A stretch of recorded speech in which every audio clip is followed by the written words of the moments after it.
If you want to impress your guests by serving a tasty snack, then this recipe is going to be your best friend in no time. For making this, we are taking here 15 to 20 chunks of soya bean and soaking it in warm water. Till then, in a chopper, we are taking onions and green chilies and grinding it well. After that, we will be adding the soaked soya beans. When it's chopped properly, we will take mustard oil in a pan and add jeera and ginger garlic paste. We'll mix it properly and let it cook for some time. Then we will be adding the chopped soya beans and mix it properly until it's cooked. After that, we are using here salt, black pepper powder and turmeric powder.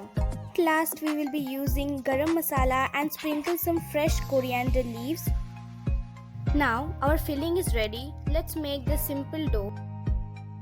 For the dough, I am using here maida. You can use atta as well.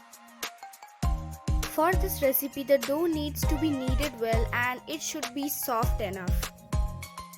After applying a bit oil, we will be kneading it properly again. And now let's move to our next process. We are taking some part of the dough here. When the dough is properly flat, we will be cutting round shape by using a bowl. As you can see, I have made here two round shapes. You can make it as it is shown in the video, or you can wrap it in any other way you want. It is very important to seal the sides properly because it may leak when we are going to fry it. So do remember this step. Here's another method of folding this.